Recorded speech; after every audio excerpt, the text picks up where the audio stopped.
can't bring myself to do what Dr. Kademi is asking. Is that my only choice? What choice is that? I told you to go home. Come on, Brooke, how could I possibly go? What, did you have your ear pressed to the door? No, of course not. You know, I thought that my personal life is private. I guess that's a big mistake, huh? Worried about the baby. Oh, fine, all right. That justifies your eavesdropping on a private consultation with my physician, Look, I you're guess. upset, then I apologize. But as far as I'm concerned, I think it's my right to find out what the hell's happening with my own kid. Oh, right. Exercise your rights. Flex your muscle. You got your hooks into Jamie? Well, this baby's where you cannot get at it. Your rights begin and end with me. So why don't you just get out of the office and get out of my life? How many times do I have to say it? The baby you're carrying is as much mine as it is yours. Now, there's obviously some kind of problem, or you wouldn't be here this late. And until somebody gives me a correct answer, I am not going anywhere. So why don't you just do us all a favor and tell me, is there something wrong with our baby? Brooke, are we gonna lose it?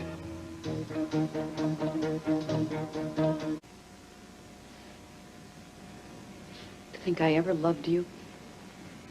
You don't care about anyone. You pretend you care about people, but you don't care about anyone except yourself. True. It is true, Tad. It is true. It's all about you, your rights, your desires, your wants. Fine. I think we've established how you feel about me. I hurt you badly and you hate my guts for it. Well, that's fine. You know, that's your privilege.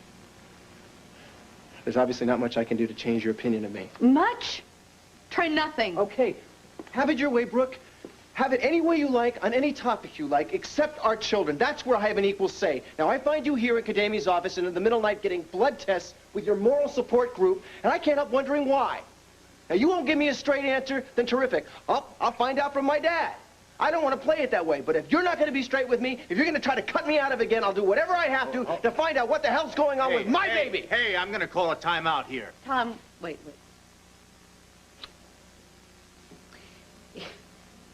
If my mercifully soon-to-be ex-husband wants to know the truth, fine, he can have the truth. It would be worth it just to get rid of him. I knew it. There is some kind of problem. I had some spotting earlier. And Dr. Kademi ran some tests, and he informed me that there's nothing to be concerned about. What about the spotting? What about it? It was brought on by stress. And the only thing I need is some bed rest and some peace and quiet. That's the remedy. So the baby's not in any danger? No, except from you, dogging me all the time and pelting me with questions. I think that the cure is simple. Why don't you take a hike and not call me in the morning? Better yet, don't call, period. Brooke? Tom, please, I can handle this, okay? What? What? Just tell me, is that really all there is to it? What, you want more? It's not enough you got me tied up in knots and I had to come in a panic to my doctor's office? No. Okay, I'm sorry. Look, I know that you don't want to hear this right now from me, but if there's anything I can do, please just... You're hazardous to my health, Tad. You know, you cut yourself out of my life and left me alone to sweat it. Crying jags, panic attacks. But I got through it because I had Jamie. He was my lifeline. And so you took him away from me. And now you're trying to insinuate yourself in this baby's life? Well, it doesn't take a genius to figure out why. I'm the father. Oh, la-di-da. You're the father. You know, I have a news flash for you, Daddy. You don't have any idea how much I have invested in these two children. I'm the one. 9 months ahead of time, I have to worry whether the child is going to be healthy. I have to concern myself if I've done everything, that this pregnancy is going to be a safe one. I have a life growing inside me. I'm responsible for it, not you, not Dr. Kademi. You know, so on the day that you make the intruder for conceiving and having a child, then you can talk to me. In the meantime, I think you should go home and practice what you preach and take care of the child that you took away from me. In the meantime, just know that mother and child are doing just fine.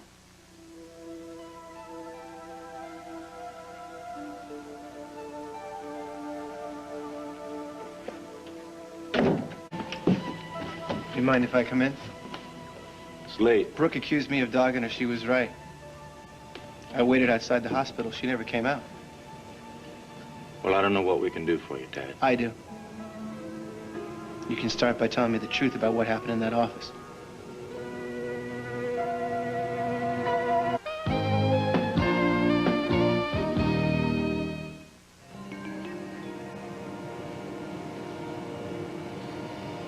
Come on in. Tom, no. You're talking out of You're turn. probably right, but you're not going to leave this alone, are you? No way. Look, the last thing Brooke needs right now at a time like this is to be badgered by an endless stream of questions from Tad. What do you mean at a time like this? Tom, Honey, he is the baby's father. He has a right to know. And maybe finally Brooke will have a little peace of mind. All right, fine. Then just tell me, is she sick? Look, I'm going to tell you on a couple of conditions. Fine, name them. Number one, you take what I tell you and you keep it to yourself. You don't tell anybody. If Dixie wants to know, you tell Dixie, but you don't tell anybody else. Not Opal, not Phoebe, nobody. I understand. Number two, you swear to stay away from Brooke until she's ready to deal with you, and that'll be my call. If I catch you anywhere near Brooke without my say-so, I will rip your head off and stuff it down your neck. You got that? Yeah. What about Brooke and the baby?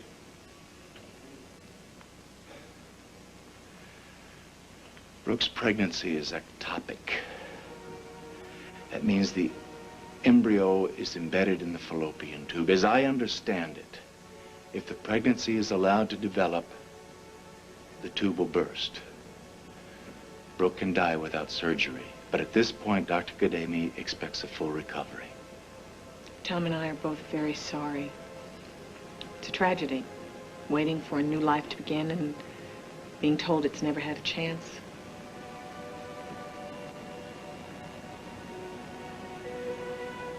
No chance.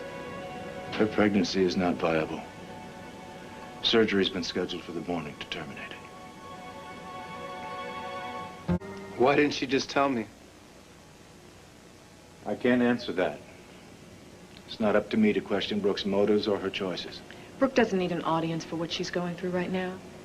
I don't think it's any more complicated than that. I only told you to give her some peace of mind.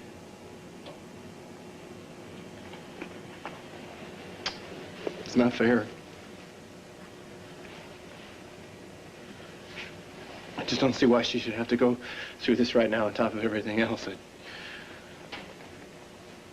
doesn't make any sense to me.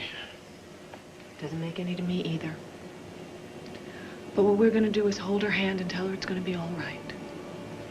Even though it is not going to be all right for a long, long time.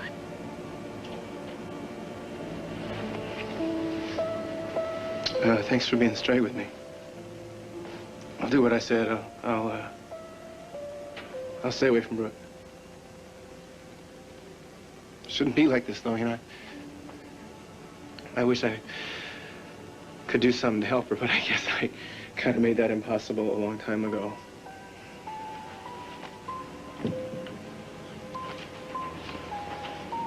Would you do me a favor?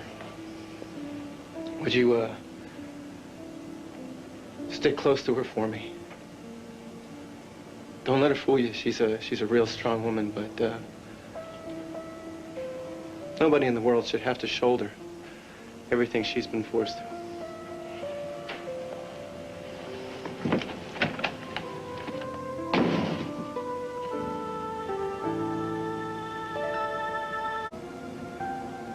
You're a good boy. Daddy loves you very much. Huh? Now, let me snuggle with your dinosaur right here up close. Close your eyes. A wonderful night's sleep. Tomorrow we'll go sledding, okay?